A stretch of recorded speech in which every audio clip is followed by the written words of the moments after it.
Sainte Thérèse d'Avila, sa vie écrite par elle-même, chapitre 35. Elle continue le récit de la fondation de ce couvent de notre glorieux Père Saint Joseph. Elle raconte les moyens dont le Seigneur se servit pour lui commander d'y garder la sainte pauvreté et expose le motif qui lui fit prendre congé de la dame chez qui elle était, ainsi que plusieurs autres événements. Tandis que j'étais chez cette dame dont j'ai parlé, et près de laquelle je demeurai plus de 6 mois, il arriva par une disposition de la Providence qu'on parla de moi à une béate de notre ordre qui habitait à plus de 70 lieues de cette localité. Elle eut l'occasion de passer dans la région où je me trouvais et se détourna de quelques lieues pour venir me parler. Le Seigneur lui avait inspiré la même année et le même mois qu'à moi le désir de fonder un nouveau monastère de l'ordre. Pour déférer à ce désir, elle vendit tout ce qu'elle possédait et se rendit à pied et sans chaussures à Rome pour obtenir les autorisations requises. C'est une femme qui pratique beaucoup la pénitence et l'oraison. Le Seigneur l'a favorisée de grâces nombreuses, et Notre-Dame, qui lui était apparue, lui avait commandé de poursuivre son dessein. Elle me dépassait tellement dans le service de Dieu que j'étais toute confuse de me trouver en sa présence. Après qu'elle m'eut montré les autorisations qu'elle apportait de Rome, nous convînmes ensemble, durant les 15 jours qu'elle demeura près de moi, de la manière dont nous devions établir nos monastères. Jusqu'alors, je n'avais jamais su que notre règle, avant d'être mitigée, défendit de rien posséder. Je ne songeais nullement à faire une fondation sans revenu. Mon but était de n'avoir point de préoccupation de rechercher le nécessaire. Et je ne voyais pas les nombreux soucis qu'il y a à posséder des revenus. Cette sainte femme, éclairée de Dieu comme elle l'était, connaissait très bien, quoiqu'elle ne sût pas lire, ce que j'ignorais encore, après avoir lu tant de fois les constitutions. Dès qu'elle m'en parla, son projet me parut bon. Je craignais cependant qu'on ne me permît pas de le réaliser, qu'on ne le traitât de folie, et qu'on me défendît d'être pour d'autres une occasion quelconque de souffrir à cause de moi. Si j'avais été seule, je n'aurais pas hésité un instant. C'était en effet une grande joie pour moi de penser que je suivrais les conseils du Christ, notre Seigneur, car Sa Majesté m'avait donné les plus vifs désirs d'être pauvre. Il n'y avait donc pas de doute pour moi. C'était là le plus parfait. Depuis longtemps, je souhaitais qu'il fût compatible avec ma profession d'aller demander l'aumône pour l'amour de Dieu et de ne rien posséder en propre, ni maison, ni objet quelconque. Mais je craignais pour mes compagnes une vie de mécontentement si elles ne recevaient pas de Dieu le même désir. Je redoutais aussi de causer par là quelques distractions. Je voyais plusieurs monastères pauvres qui n'étaient pas très recueillis, et je ne considérais pas que le manque de recueillement était la cause de la pauvreté, et que la pauvreté n'était point la cause de la dissipation. Celle-ci, en effet, ne nous rend pas plus riches. Dieu, d'ailleurs, ne manque jamais à ceux qui le servent. Enfin, ma foi était faible. Ce n'est pas ainsi que raisonnait cette servante de Dieu. Je consultais, comme toujours, beaucoup de personnes. Or, je n'en trouvais presque aucune qui fût de mon avis, ni mon confesseur, ni les savants auxquels j'en parlais. On m'apportait tant de raisonnements que je ne savais que faire. Je ne pouvais cependant me résoudre à posséder des revenus, puisque la règle, je ne l'ignorais plus maintenant, le défendait. La suivre était donc le plus parfait.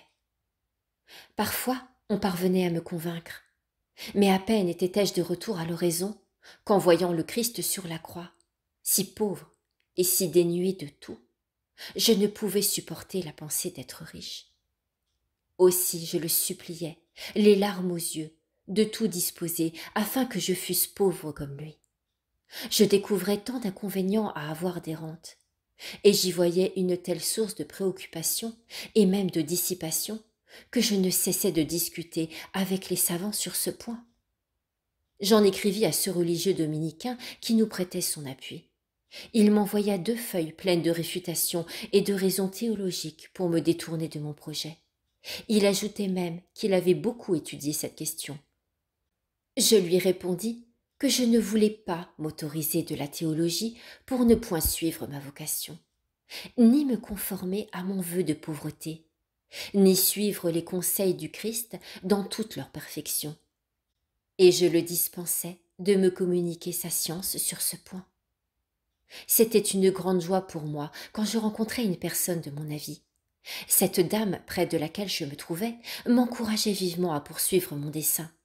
Quelques autres personnes, après l'avoir approuvé au début, y trouvaient ensuite, à la réflexion, tant d'inconvénients qu'elles s'employaient de tout leur pouvoir à m'en détourner.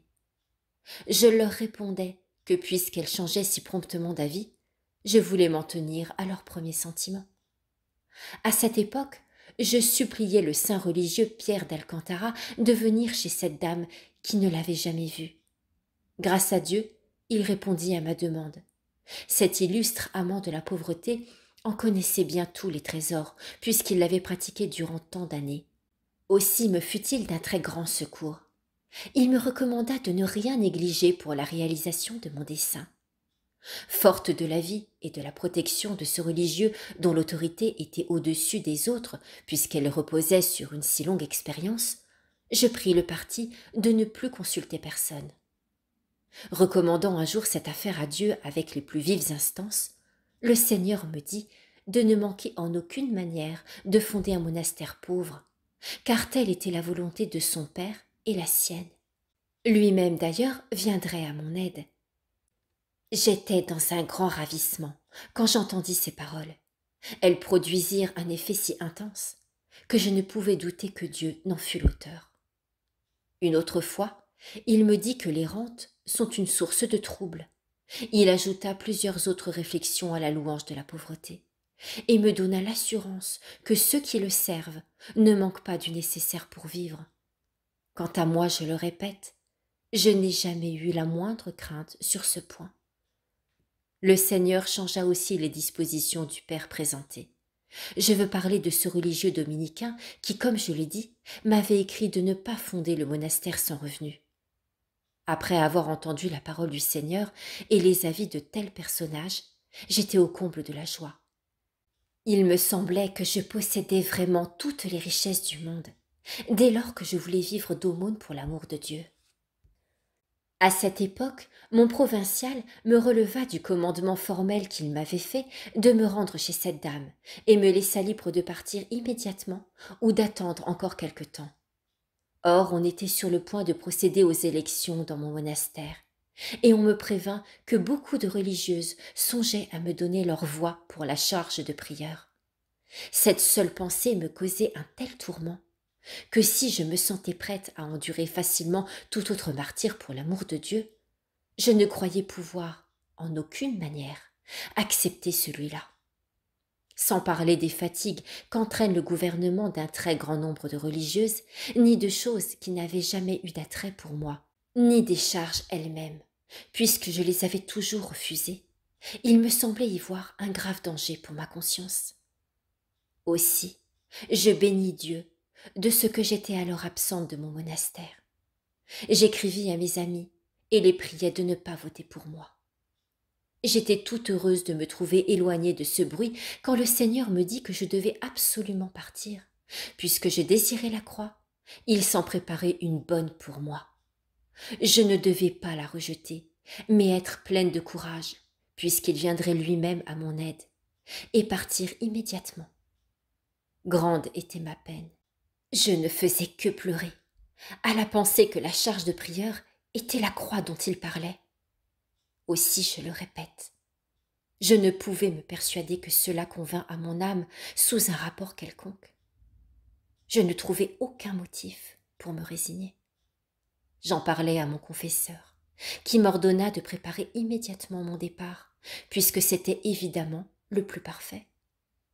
Toutefois, comme les chaleurs étaient excessives, je pouvais me contenter d'arriver pour l'élection et attendre encore quelques jours afin de n'être pas incommodée par les fatigues du chemin. Mais le Seigneur en avait ordonné autrement, et sa volonté devait s'accomplir. Je tombais dans un trouble intérieur extrême et dans l'impuissance de faire oraison. Il me semblait que je n'obéissais pas aux ordres de Dieu. De plus, comme je restais dans mon plaisir dans la maison de cette dame où j'étais bien traitée, je refusais d'aller m'offrir à la peine.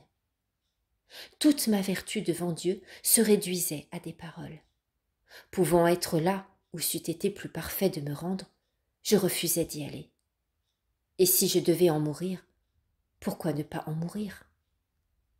J'ajoutais à tout cela que mon âme était dans les angoisses et que le Seigneur la privait de tout goût spirituel dans l'oraison. Enfin, tel était mon état. Si grand était le tourment intérieur que je suppliais cette dame de vouloir bien me laisser partir. Déjà mon confesseur, en voyant ma peine, m'avait dit de m'en retourner. Le Seigneur, il est vrai, lui avait donné la même inspiration qu'à moi. Quant à cette dame, elle s'affligeait tant de mon départ que ce fut pour moi un autre tourment, car ce n'est qu'avec beaucoup de peine, et après toutes sortes d'instances, qu'elle avait obtenu de mon provincial la permission de m'avoir chez elle. Je regardais comme une grâce insigne qu'elle accédât à mon désir. Tant était vif son chagrin. Mais comme elle possédait une grande crainte de Dieu, je lui parlais du service qu'elle pouvait rendre à sa gloire et de plusieurs autres choses. Je lui donnai en outre l'espérance de pouvoir revenir chez elle. Aussi, malgré sa désolation, elle se rendit enfin. Pour moi, je n'avais plus aucune peine de partir. Je comprenais qu'il y avait là une plus haute perfection, et qu'il s'agissait du service et de la gloire de Dieu. Comme j'étais heureuse de le contenter, je surmontai facilement la peine de quitter cette dame malgré sa profonde affliction, ainsi que plusieurs autres personnes auxquelles je devais beaucoup, et en particulier mon confesseur, religieux de la Compagnie de Jésus, dont je me trouvais très bien. Plus je sacrifiais de consolation pour l'amour de Dieu, plus était vive la joie qui m'inondait. Je ne pouvais comprendre comment cela pouvait se faire, mais je constatais ces deux sentiments opposés. La joie, la consolation et l'allégresse naissaient en mon âme du sacrifice même qu'elle s'imposait. C'était la paix, le repos, et je pouvais m'adonner à l'oraison durant plusieurs heures. Je voyais que j'allais me jeter moi-même dans un feu. Le Seigneur, en effet, m'avait déjà annoncé une grande croix, mais jamais je ne l'aurais imaginée si pesante. Cependant, je partais toute joyeuse et impatiente de me trouver enfin dans ce combat. Comme le Seigneur me le ménageait lui-même, il m'envoyait le courage pour le substituer à ma faiblesse. Ne pouvant comprendre, je le répète, comment tous ces sentiments se trouvaient en moi, j'imaginais la comparaison suivante. Je possède, je suppose, un joyau ou un objet qui me fait le plus sensible plaisir. Mais je viens à apprendre qu'une personne que j'aime plus que moi-même le désire. Je veux le contenter au prix même de mon repos. Et je suis très heureuse de sacrifier la joie que me donnait l'objet possédé afin de plaire à cette personne. Comme cette joie de la contenter dépasse ma propre satisfaction, il n'y a plus de peine à sacrifier le joyau ou l'objet dont la possession m'est chère, ni à me priver du contentement qu'il me donne. Aussi je ne pouvais avoir de peine en voyant que je m'éloignais de personnes auxquelles mon départ causait tant de chagrin. Cependant, je suis par nature si reconnaissante que dans un autre temps, cela eût suffi pour que je fusse profondément affligée. Mais alors, il m'eût été impossible de l'être, quand même je l'aurais voulu. Il était d'ailleurs extrêmement important pour l'affaire de cette sainte demeure que je voulais fonder, de ne pas retarder mon départ un seul jour de plus. Sans cela, je ne sais pas comment elle aurait pu se conclure. Ô grandeur de Dieu! Bien souvent je suis dans le ravissement quand je considère et que je vois quel soin particulier Sa Majesté a pris de m'aider pour la fondation de ce petit coin de Dieu, car à mon avis, c'en est un. C'est une demeure où Sa Majesté prend ses complaisances. Me trouvant un jour en oraison, le Seigneur me dit que cette maison était pour lui un paradis de délices. Il semble avoir choisi lui-même les âmes qu'il y a attirées. Et c'est avec une grande et très grande confusion que je vis en leur compagnie. Jamais je n'aurais su les choisir aussi parfaitement pour un projet qui demandait tant d'austérité, de pauvreté et d'oraison. Mais elles manifestent en tout tant de joie et d'allégresse que chacune d'elles se reconnaît indigne d'avoir mérité de trouver un tel asile. Et en particulier, quelques-unes que le Seigneur a retirées des vanités et des fêtes du monde, d'où, d'après les maximes du siècle, elles auraient pu être heureuses. Elles reçoivent ici une telle surabondance de joie qu'il est clair pour elles que le Seigneur leur a donné le 100 pour 1 de tout ce qu'elles ont quitté. Aussi, elles ne se lassent pas d'en rendre grâce à sa majesté. Quant aux autres, il les a fait passer du bien au mieux. Il donne aux jeunes du courage et les éclaire pour qu'elles ne puissent désirer autre chose et comprendre qu'elles ne sauraient goûter de repos plus parfait, même au point de vue humain, que de vivre dans une séparation complète de tous les biens d'ici-bas. À celles qui sont plus anciennes et ont peu de santé, il a donné jusqu'à ce jour assez de force pour supporter les mêmes austérités et pénitences que toutes les autres. Ô mon Dieu, comme vous savez bien montrer votre puissance.